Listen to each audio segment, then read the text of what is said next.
Karunesh?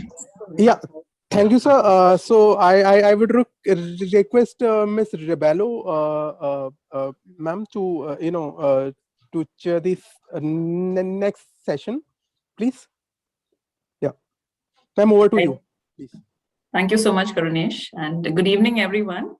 My name is Soraya Rebello, and I lead the CSR and corporate communications function in the Jackson Group. We're a company that works in the energy space.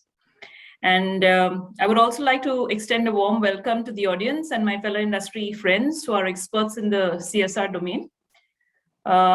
Today we have Akanksha Sharma, who's Global Head, ESG, Sustainability and Social Impact from Sterlite Technologies. We also have Praveen Khan, Group Head, CSR for Minda Corporation Limited. Colonel Prakash Tiwari, Chairman of Tiwari Group, who's also been the ex-Executive Director CSR for DLF Limited.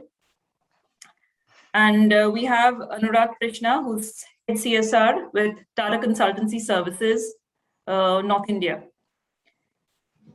Having said that, we have a very interesting and progressive subject in today's discussion, which is social innovation, the roadmap for all-round development. Well, social innovation is contrary from invention or traditional innovation, as we term it, in the sense that it is not done in the pursuit of newness or for generating profit margins, but with the intention of improving the quality of life, achieving justice and equity, and also bringing about a positive social change. It's about innovative activities and services that are trying to bring in a social change. So therefore, social innovation kind of brings in nonprofits, investors, and technological researchers together to identify needs, which could be at a local level, a national level, or even at the global level, and brings about solutions. It can become a faster reality through collaborative efforts. Earlier in the session, like Dr. Sumitra Chatterjee said, the recent pandemic has taught us a lot, especially about healthcare.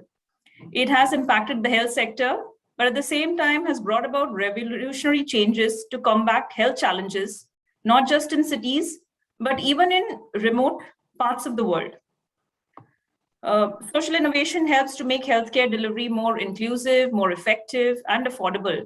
It helps bring a stronger and more resilient healthcare system. The pandemic has brought an awakening and taught us to be much more prepared.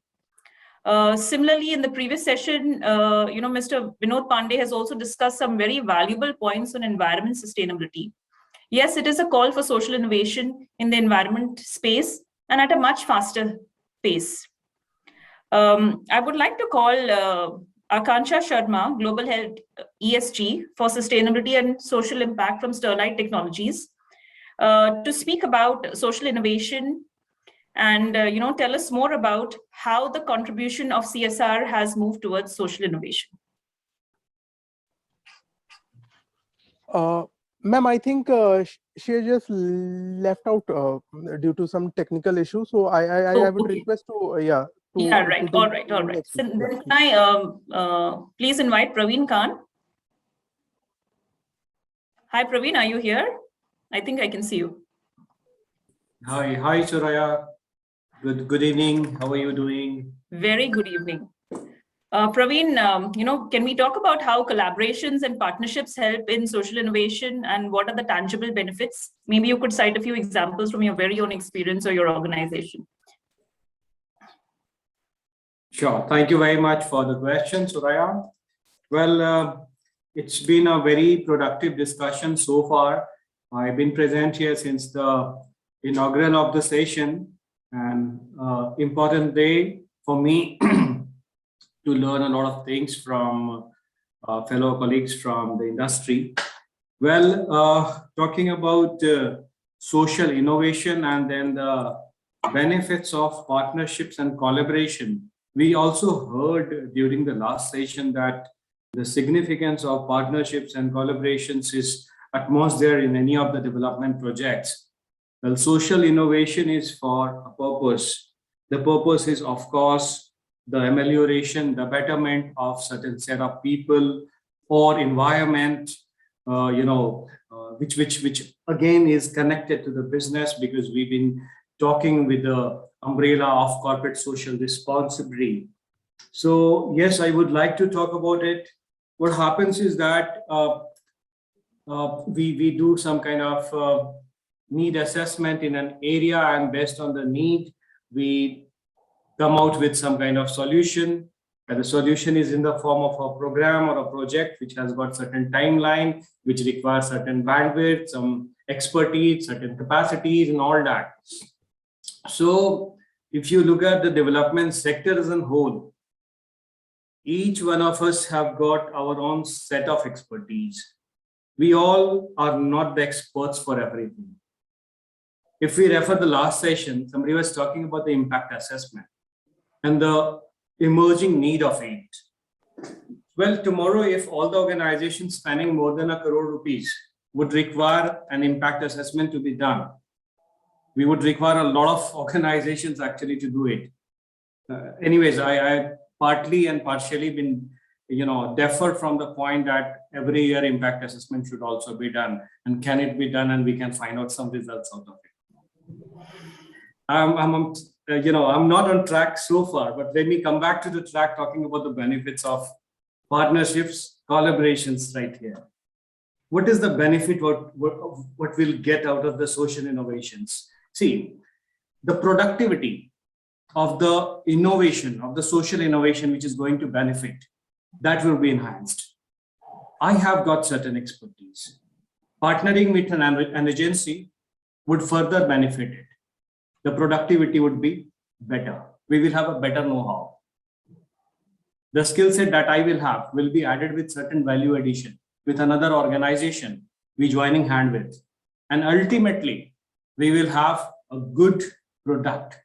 We all are having a product called, a product for the betterment of the people or the society or the environment. And we wanted to make the product better. We can make it better through partnerships, collaborations, by leveraging strengths of each other. The responsibilities has to be shared. As an organization, I work for Spark Minda Group. We have a program on people with disability. We do some of the technical works for their employment, for giving them skill set, but our partner organizations are able to mobilize them from the rural corners of the country. We don't have the reach out there. This project should reach to the real beneficiaries who stays in the panchayat, in the blocks, who are not even listed in the UDID of Government of India, sorry to say, but there are people who are not even listed, and we meet them quite often.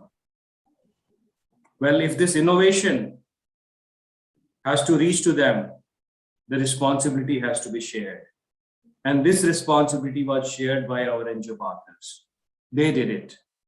They took us to that rural corner of the country and got these people to get involved with those social projects for people with disability that we have been working majorly in Uttar Pradesh and Maharashtra, trying to extend our reach in rest of the parts of the country.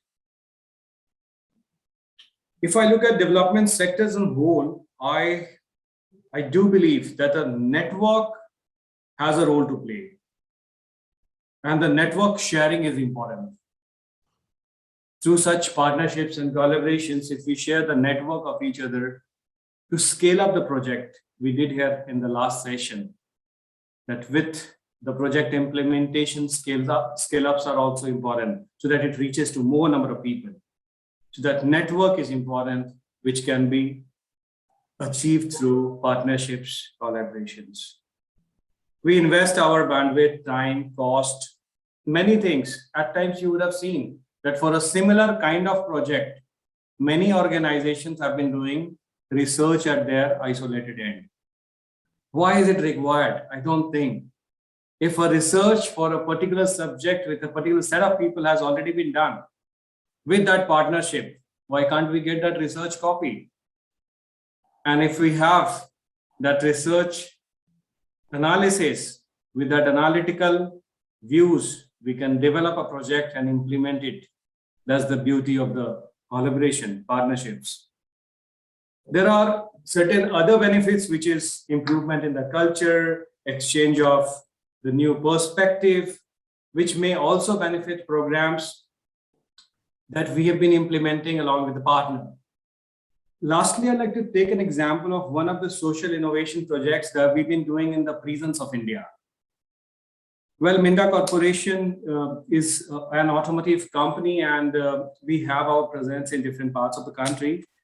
In 2014, we went to Tihar, and in Tihar, we checked with the prison authorities that we wanted to set up our manufacturing facility inside the prison. Will we be allowed to do it? So after a lot of efforts, issues, checks and balances, ultimately they agreed that, yeah, you can do it. We set it up inside the prison, and the inmates are working there. We could get our customer ready to buy the product which they were manufacturing. The product was going to the customers. The wages which we had to pay against the work, that wage was going to the inmate's family. Now you look at this project. Here, the prison authority allowed us that you set it up. We set it up, and the prison also has the objective that they have to get these people work. They get them work. They're earning out of it, which is sustaining their families, the inmates' family I'm talking about. Now look at the business. My production manager would not have any hesitation offering this project all the way inside the prison. Why? Because the production is sustained, and the customer is also happy because they are getting a product with the best of the quality. Starting in 2014 from Tihar, we went to Yerwada, then to Aurangabad, then to Yerwada female prison, then to Nagpur. And today we have these facilities in 5 prisons. Further extending it to it, we are now doing the menstrual hygiene management, family planning, and reproductive health program with the women inmates, and we recently have completed it in Haryana prisons. Now see, a lot of partners are involved here, Suraya. It's the prison authority, it's the state government of Haryana, it's the state government of Maharashtra. They are involved. It's our customers like Maruti, like Bajaj, TVS, they are involved. And there are NGOs like Pathfinder International, Jatan Sansthan, they are also involved. We recently got on board India Vision Foundation, happens to be the foundation of Dr. Kiran Bedi. This project is aiming to create a crimeless society and give plan B for people who are inside the prison. We could do it for many of them. This social innovation project could become a remarkable project, to my understanding, to impact the lives of the inmates through the support of our partners, our collaborations. This works. I would end up by saying, if you look at the SDG goal number 17, which talks about partnership for goals, we supplement it completely with this initiative. And of course, the issue of human rights is also being addressed. I'll stop here, Suraya. Thank you very much. All right. Thank you, Praveen. A lot of very interesting insights, basically, especially the work that you guys have done with the prisoners, and how you've actually helped the families gain a livelihood, I must say. So I think that's really important. No section of society should be discarded. And thank you so much, Praveen, for sharing all your inputs and the lovely work that you've done so far. I would like to now invite Colonel Tiwari. I think, Colonel, you've been a stalwart in the CSR fraternity, and it's wonderful to have you today. You have such a wide span of experience, and you would have actually witnessed the CSR function changing over decades of experience that you have. Could you throw some light to us and the audience out here on the roadmap for development and how important you believe strategy is? What are the various business drivers or models that can be developed by companies to spearhead this social innovation? Please, Colonel Tiwari. Thank you, Suraya. I hope you can hear me. Yes. Okay. Well, thanks for the introduction, first of all. And I joined the CSR in 2006 with Tata Power. And I was there with the Tatas, where I learned all the processes which I had to learn. And it was a wonderful journey of 7 years with the Tatas. And thereafter, I wanted to put those things like whatsoever I had learned in Tatas, can I do it in other corporates also? And that was the reason for me of leaving the Tatas and thereafter joining as the president of the Jindal Steel and Power, and where I was heading their education and CSR on the 3 continents that I was doing in all the projects that they had. And after having there with them, I joined the DLF and I did some projects along with them. So I have seen all the speakers who spoke before also in this previous session. I'm just going to put all of them together, because it is not that before the CSR laws came into place, we were not doing those type of work. The strategies and everything was very much in place. And I would only say one thing, like what we did at that time when I joined in 2006, the only way that we used to measure the impact in the board meeting when I used to attend in the Tata Power, we had one of the biggest 4,000 megawatts project coming up in Mundra. And in the board, they used to ask me if any time, even for a single day, if there was a disruption of work from the community, that was my impact. And I can only say that we were able to do that project because we did the project much before time. We completed, there was not a single day of stoppages which happened at the plant. And also, this was the only UMPP project which came in the country, not on, I don't want to name the corporates, no other corporates could get these projects there. It was only the Tatas who could get it. Why we could get it? We could get it because we had a proper strategy, we had a proper roadmap, and we knew as to what is the type of work and what we are supposed to do. So that's why I said it is very, very important, first of all, to have a proper strategy, because without strategy, you cannot have a roadmap. So when I talk in the terms of strategy, you have got to be very, very clear as to what your business drivers are. The problem is when the CSR law came into place, it basically gave, these are the various areas where you can work. Some of them were not aligned to your business strategies as well. So it was, we basically went on a different mode. But after the COVID and with the changes which has happened in the CSR policies now, all those things that we were talking in terms of social business models, we were talking in public-private partnership, all have come into the CSR policy also now. And that's why they're coming in a big way. So when you are talking in terms of strategy, I'm saying one has got to, when I say the business drivers, are you making your CSR plan from a risk perspective? Are you basically looking at from an assess to capital, or from a brand value, or from developing your human resources, or are you looking at revenues? So when you are looking at when you are very clear that these are the type of business drivers, because when you are doing these big type of projects, there are a lot of international and other agencies also involved, and they've also got certain social parameters, they've also got social indicators, and they've also and we have got to follow those principles as well. Like we've got to follow the Equator principles. We've also got to follow the World Bank has, the IFC has got its own set of principles. So those have also got into taken into place when you are making a roadmap and when you are aligning it with the CSR. Your business drivers have also got to be related to the philosophy of the company. So when I talk in terms of related to philosophy of the company, I basically mean if you are talking of leadership with care, it is very easy to use some of these words when we say having leadership with care. We want to have a license to operate and grow from the impacted communities. But what do these words mean and how do you transform them? In the previous channel, the last point that was being put up by Vivek and others also, that we have got to look after some the panchayats, the block members, the district magistrates, and all the other people. So the only point that I want to do when you are making a roadmap, you can make a roadmap from 3 perspectives. You can do from a development perspective, you can do from a protection perspective, or you can also do from an impact perspective.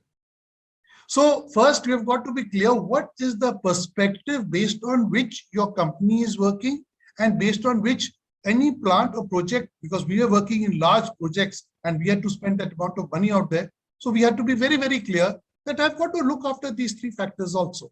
And besides this now, the social business models have also come into place.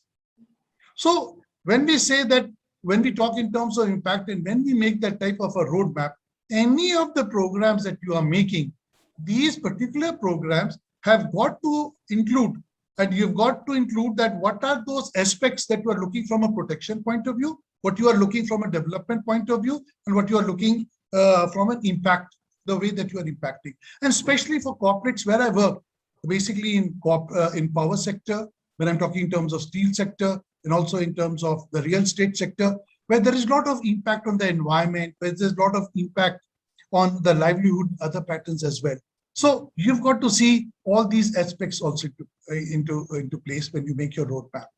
And the last thing I've got to also want to say is one has also got to understand the social sector. So when we talk in terms of the social sector base is basically comprising of 3 arms. It is comprising of not-for-profit, it is comprising for-profit, and is also comprising for social business. All these 3 things have got to come together. So when I say not-for-profit, I mean it is going to be the NGOs, the government agencies, and also the UN agencies, because you've got to work with them. When I talk for profit, you cannot do work on your own. So you have basically got to work with the government as well. And so that's why you've got to get into PPP models. The public-private partnership models have also got to be put into place. And also you've got to have your own CSR models. And lastly, when I'm talking in terms of social business, and if you're looking at the scalability what the previous they were talking about, that scalability will only come through the PPP model, or it can come through a cooperative model. The way we were able to succeed with the Tatas in Mundra and other places, because we went for a cooperative model like what Amul went in for. And that's why Amul was able to get everything, so that we grow from the impacted community, and we also ensure that the community also grows along with us. So they are also our partners in a business, and how we take them along with us. Or you can follow the Prahlad model. When I talk in terms of the Prahlad model, this is basically the trickle-down effect which the Unilever follows. So they are the ones, that is one of the models that they follow, is a type of inclusive growth, and that is the way that they go about. And third can be an inclusive model, like Muhammad Yunus model that we talked about. And this Muhammad Yunus model is when we're talking in terms of social business model, when we talk in terms of Grameen Foundation, others, like when we're talking in terms of migration. This is the way only that we will be able to carry out an overall development. So one has got to be clear, and once you are very, very clear on your strategy, you're very, very clear on your perspective, and you're also very clear on the social sector, and this is the way that you're going to develop the models, then you can develop the overall model that I'm talking about. So that's a way that I feel that one needs to develop these models. Right. All right. So thank you, Colonel Tiwari, actually, for bringing about all these points. I think business drivers and their alignment to core values and philosophy of the company, I think that's where it all begins. And that's something that one has to keep in mind before you start out with the CSR roadmap. Thank you so much.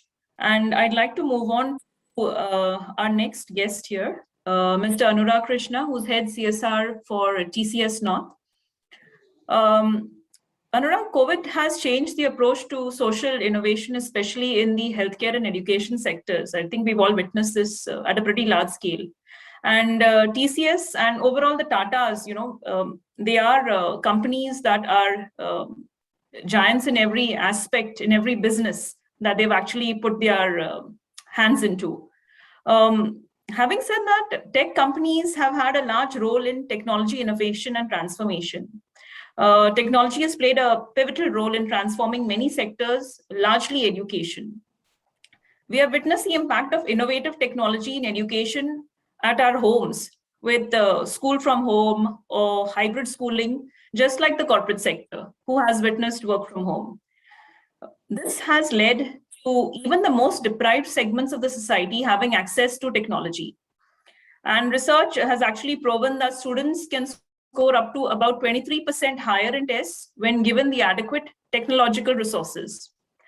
Anurag, what do you think? How can established companies become engines for digital social innovation? We would love to hear of the work you have done in the education space. Right, yeah. So thanks, Soraya. So I think you said it all with a long statement. So most of the things you yourself covered. So basically, before I come to what Tata's or TCS particularly doing, let's set the context that will help the audience as well. So basically, what social innovation is something which society needs at the right time, right? It's some, you don't have to think big. That's what I want to tell, that you don't have to think big to make it big. Small needs which society have, that transforms into innovations. That's how the journey has been for innovations. So if you think like there were stoves earlier which had too much smoke, right? And some lady or lady's children or some nearby person who knew that it's affecting her mother. So he, being educated or knowing about that, he came up with an idea that why can't we have, even if we have to use wood or you have to use something that do away with smoke. So that's what I'm trying to tell is social innovation. So social innovation has always come with thinking very small, and though now we speak of technology, but again technology also is the aid for the common person. That's how, if it reaches to the common person, then only the technology relevance is there. So coming to Soraya, what you asked about education and its impact through social, means basically social innovation, what we have done. So you said it right. Basically, the need for digital transformation, I should say, was much before the pandemic happened. So pandemic only gave a chance, or it restricted our thinking that we have to now anyhow do it. So TCS have been doing this long before pandemic as well. So we have been engaged in a lot of school programs which we tend to do it digitally. We have a lot of adult literacy programs which we have been running, and Colonel Tiwari might be knowing, coming from the Tata background, that we have been doing these all much before the COVID happened. So COVID gave a chance of thinking positive on these aspects, but TCS and companies who have embrace technology for social innovation have been doing for long. So just to cite an example, the program which we run as an adult literacy program across the country, and Praveen mentioned about the Tihar jail. So we have been doing this in a lot of places in captivity. We found that literacy for adults is something which can be easily cherished or easily accomplished. So these programs have all been digital, Soraya, for years. We started in 2000 or something in this program, and gradually we have come up with 9-10 languages, and all these programs have been with the help of a computer. The basic interpreter or basic in between. So the do away with the teacher and just choose one of the inmates who knows something basic about computer and come forward and volunteer to teach others through our programs, which are all digital. So that's the impact which has been done, and all this has been felt because of the, as I said in my starting statement, that all this happens because you feel the need, right? It's not that Einstein just worked for years and developed something which he wanted to do. It's all, the innovations have been all need based. So whether it's social innovation or it's innovation for a commercial purpose, it all comes through the need and the demand. So we felt that we don't have too many instructors who can go all across the country to teach, and the best way is to take the help of a system, of a digital system. And thankfully this topic has become relevant, and that's why I guess I'm here, because this topic has become more relevant in the past 18-17 months. So but in a nutshell, what I wanted to say as a final statement for this conversation, the initial conversation, is that whatever is happening, whatever technology innovations are happening, these are all need based. These are all think small, get it big. So that's the mantra. Over to you, Soraya. So hope I answered your question. All right, Anurag, thank you so much. And the next panelist we have here is Avni Malhotra, who's country head of HIFER International. It's a not-for-profit organization, and they work in over 21 countries worldwide. I think their basic mission is to end poverty. So, Avni, there's some commendable work that you have done over the last 75 years. Social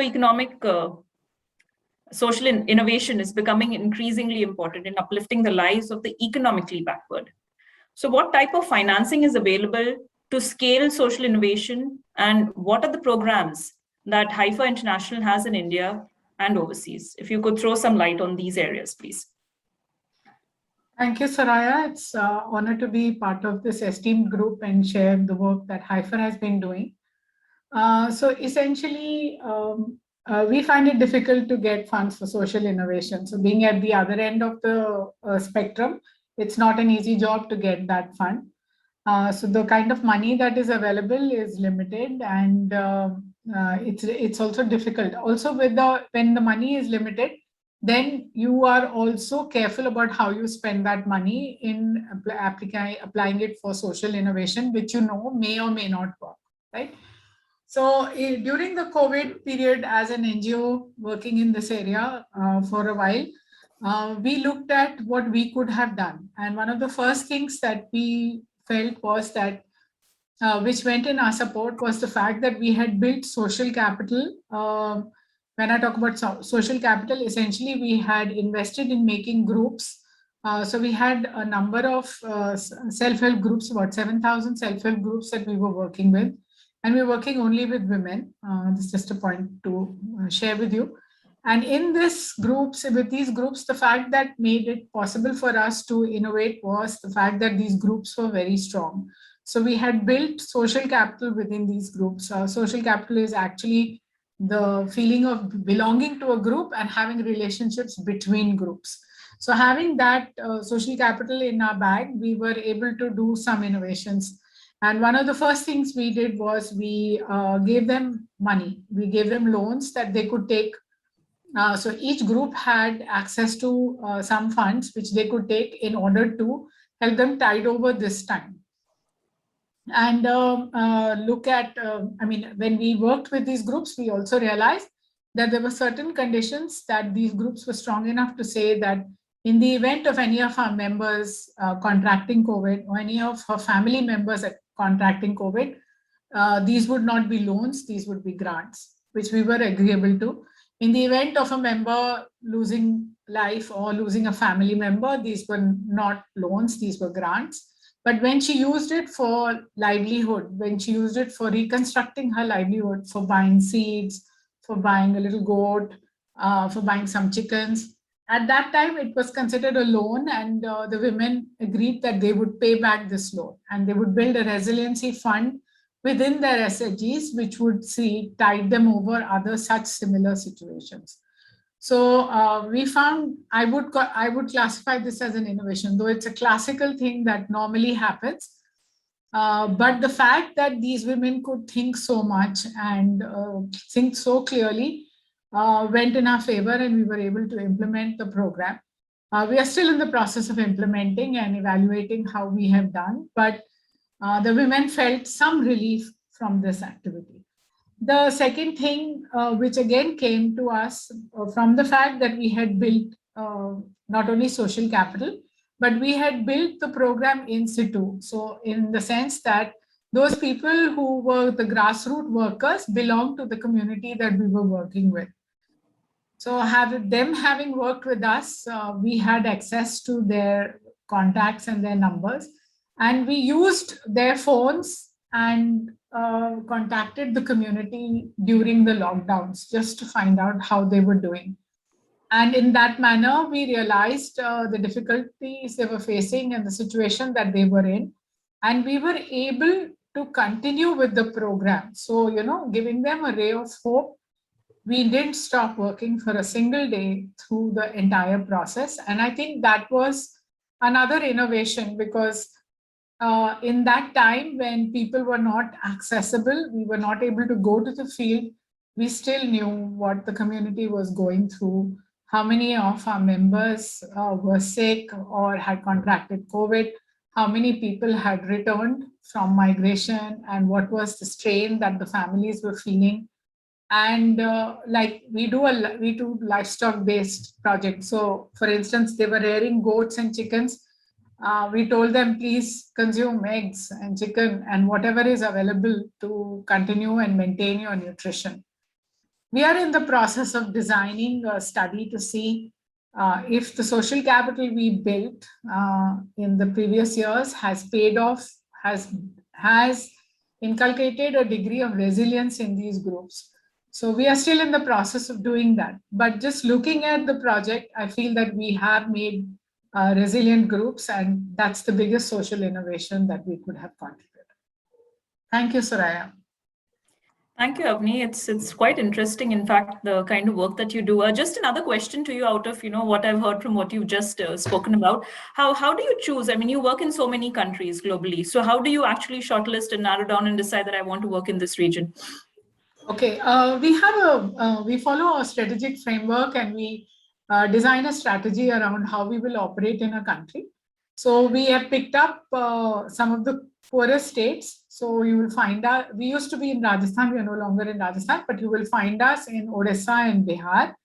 And we have a Section 8 company called Aadharshila for Socio-Economic Development. And we, through that Section 8 company, we are also working in Jharkhand.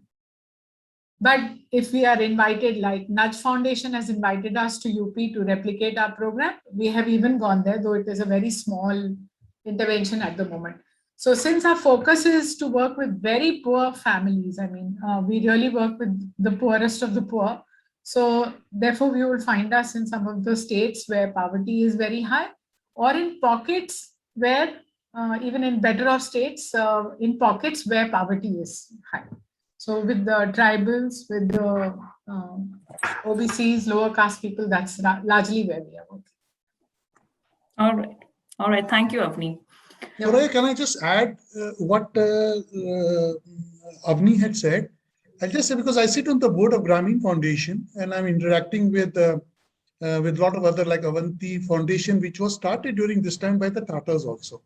So the way that she had said, similarly in these foundation also, it is a paperless, cashless transaction which happens through the mobile, and any person in the rural areas can get access to these loans just on the click of a button. Within 15 minutes to half an hour, we have got a app which basically gives us the details of the financial security, or the what is this financial status of that particular individual. And we're giving loans from the range of 15,000 rupees to 1.5 lakh rupees. So these have also started, like 15,000, around 1,500 crores was already there in Avanti Foundation. And similarly from a Grameen Foundation also, we have been giving loans for these small businesses during this particular COVID times to some of them. So these were also some of the models which the corporates could follow, but not for profit also. These are something that we are doing, and we are also now for collaborating with the corporates. We have formed with the Grameen Foundation Social Impact Ventures. And through the SIV also, we are seeing as to how we can create those links with the corporates also. Just Right. Right, Soraya, if I can chip in. Yes, please. So, yeah, so since the conversation is heating up, so as Colonel Tiwari mentioned about financial impact of social innovation, or impact of social innovation on finance, so as to say. So just a common example has been these banks, all these banks which have been opening the accounts now, sitting at home. You might, all of us may have seen the advertisements as well, right? Open an account within 30 seconds, somebody claims within 15 seconds. So example which Colonel Tiwari made, this relevant example of the last 1 year has been that this opening of accounts, in fact, banks realized this was out of distress because they couldn't send out their representative to the house, or if it were government banks, right, earlier times, you had to go to the bank and sit for 2 or 3 hours and realize that all was needed was your identification, right? And here the digital social innovation has come real impact in this sector, where they realize that so much cost saving of keeping representatives just to ascertain your identity, which can be easily done digitally sitting at home. So the point I'm trying to make in this conversation to make it more powerful is that something of these things, thinking very basic, how to avoid the long journey of work into a smaller one and getting your results. So this is a classic example where banks, by the way, realize that their speed of opening accounts, the number of accounts have increased much more than they had anticipated in this last 12 months. So that's what social innovation is all about. Yes. Right, absolutely. Especially we've seen a huge difference in the banking sector. And I think HDFC as a company by itself has built a lot of programs around opening accounts in rural areas, especially for farmers and the underprivileged. So yeah, I think that is progress, definitely progress after technology has come in. Praveen, I have just one question for you here. You spoke about collaborations and, tell me, I mean, we are a lot of CSR people sitting here at the panel, and I'm very curious to know, we all talk about it, but, it's easier said than done.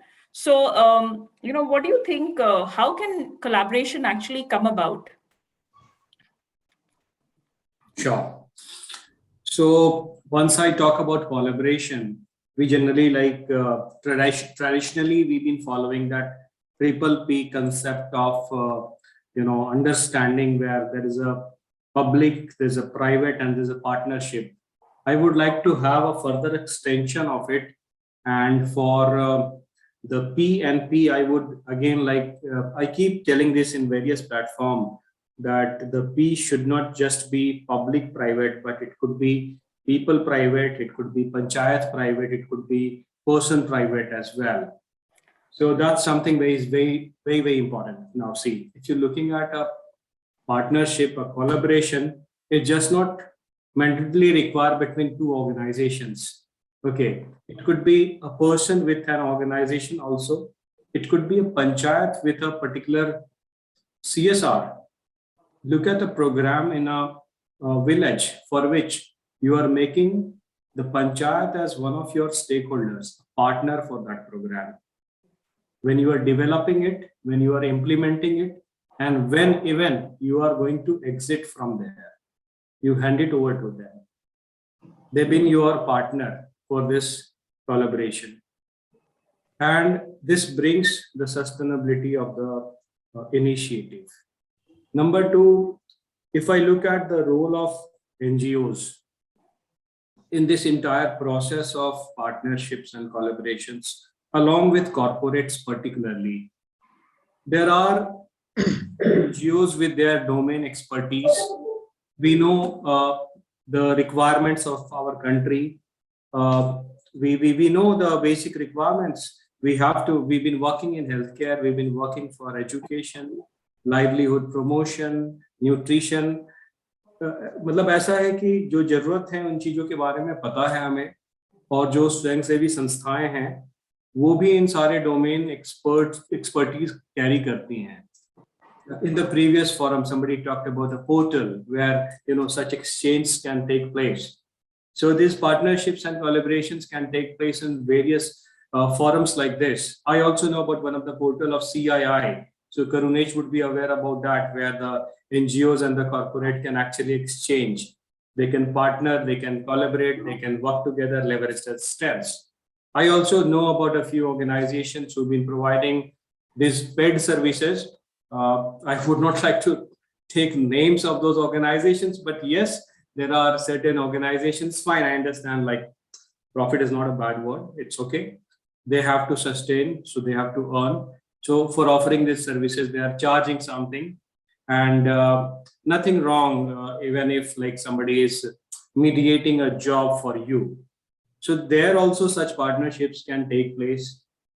Now let me also talk about the government, the district administration, the state government, and the central government, of course. आदमी के जन्म से लेकर मृत्यु तक कोई ऐसी चीज नहीं है जिसके लिए भारत सरकार ने एक प्रोग्राम नहीं बनाया हुआ है. You will always find this one program.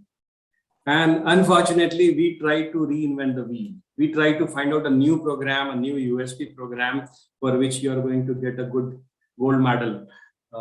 So that should not be the idea every time. The partnerships, collaborations could be also in the form of a supplementation of such programs. You look at the PDS program of Government of India. Why can't somebody supplement CSR, and an NGO can actually organize it in a better way that the execution of PDS takes place in a more effective manner? So there are various forms, Soraya, like this can take place. Well, digitization has a very important role to play. आज हम जिस era में बैठे हुए हैं, मुझे ऐसा लगता है कि यदि आपको वास्तविक तौर पर हर व्यक्ति तक पहुंचना है तो डिजिटाइजेशन का रोल बहुत बहुत खास होता है. Avni ma'am was just talking about the requirements of the funding for social innovation, and she knows that how difficult it is to connect to the lead banks for the community funding, and then getting the bank accounts and getting the loans from there. This is very difficult. But again, like digitization has reduced the problems. If I compare the intensity of problem जो 10 साल पहले थी और आज है, सन 2001, 2 या 2005 तक जो मुझे याद है जैसी स्थिति थी, बैंक में अकाउंट खोलना एक मेडल लेने के बराबर होता था. It used to be an achievement. And I know about the concept of Muhammad Yunus, through which these SHG formats have started, and the loans were extended to them, and then the utilization of the loan, and then repaying, and then the defaulters, all such things. And without digitization, that cannot happen. Well, last but not the least, which I would like to say that partnerships or collaboration, एक जो शादी होती है इस तरीके से होता है, it's just like marriage. You plan things, you marry people, you have to marry someone for certain intent in your mind, and then the generation has to grow and the community has to sustain. Likewise, यहाँ भी एक partnership और collaboration हो रहा है जिसमें कुछ intent है. उन intents को clear रख करके हम अपने अपने domains की expertise को एक दूसरे के साथ exchange करें. किसी के पास पैसा है, किसी के पास skill set है, कोई ये जानता है कि capacity building कैसे कर सकते हैं, किसी की reach है ऐसे जगह पे जहां आप पहुंच नहीं सकते. तो किसी भी प्रोजेक्ट में इन सारी चीजों की जरूरत होती है. And to ensure that there could be one or more than one or multiple parties and they all can play roles. Well, teach India programme देखिए, टाइम्स ऑफ इंडिया का मोबिलाइजेशन उसके लिए एनजीओ करती है. टीच इंडिया मॉड्यूल दे देता है British council का, वो हो रही है पढ़ाई. एनआईटी फाउंडेशन देखिए, एक्सपर्टीज है उनकी, उन्होंने करिकुलम बना दिया, करिकुलम बना के टैली का करिकुलम दे दिया. एक है जिसके पास सेटअप था, उसने सेटअप दे दिया. एक है जिसने टीचर दे दिया, पढ़ाई हो रही है, बच्चे सीख रहे हैं, एम्प्लॉयमेंट हो रहा है. ठीक है, इस तरीके के आपको कम से कम 100 ऐसे प्रोग्राम मिलेंगे जहां पर की पार्टनरशिप्स और कोलैबोरेशंस करके लोगों ने बेनिफिट उठाया है. आप सीआईआई के प्रोग्राम्स को देख लीजिए. There are programs, Karunesh, I'm aware about a lot of initiatives under affirmative action and some of the initiatives taken. CII is our partner for the program on people with disability. You connected us to some of the placement partners for persons with disability. They recruited PWDs and they've been working. How beautiful is this? We cannot think, we have 500 persons with disabilities in Sparkmilla group working with us. We can't have 5,000 people here. Somebody else has to play that role. So each one of us has got certain roles. Ranal Tiwari said something. He has got that strategy expertise which is required. Avni ma'am can get you connected to the community. Suraya, Robelo, Praveen, Kern, people like us can have some programs with certain bandwidths. TCS has got certain expertise of the plans, programs, implementations. They have done it successfully in the past. Now look at the possibility of collaboration right here in these 5 people. I can see it. I think I'll have to stop here. I've been talking too much about it. Yes, this is how I do it, and I think. Yeah, I mean, I was totally engrossed in this conversation, Praveen. I think it's you beautifully blended, every aspect that can be included in terms of collaboration. Everyone has their expertise. It's not always about the money. It's about, the expertise and skills that you might possess in certain areas or strengths that one might have. True. Well, I think people in general may not have the access to live a better quality life all by themselves, but this is where CSR and businesses step in to make a difference through a strategic approach. By partnering or collaborating and financing so that communities that we live and operate within may have a chance to a healthier and progressive lifestyle. So with this, thank you, panel members and everyone present on this platform for taking the time out to participate in this active discussion. I think we have about 7 minutes to go, so I think we could leave this platform open for further discussions in case anyone has any inputs. Or we can open it up for the questions if somebody has a question, maybe from audience or somebody. Right. So just to add to what Praveen said, and Praveen ji, you said it in Hindi, so let me quote a famous quote, मैं अकेला चला था रहा मंजिल पर और लोग मिलते गए और कारवां बनता गया. That's that should be the intent when we say partnerships, you know. So you have to start as an individual.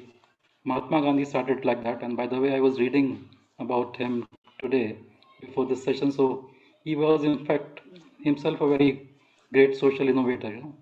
We don't know much about it, but when he was in South Africa, when he was setting up his Phoenix ashram, you know, he came up with such a brilliant ideas which could have been easily transformed into bigger entrepreneurial programs. But at that time, things didn't propagate it as fast in the digital age as we do. But what I'm trying to say is that partnerships are important. Partnerships definitely, that's why it is there in SDG 17, right? But the intent, if strong, you know, and if you have a water in your hand, right, there's no way to reach out to the thirsty. They will come out to you as well. So that's the point I want to make, Praveen. So it means it's not as if partners are not there, you know.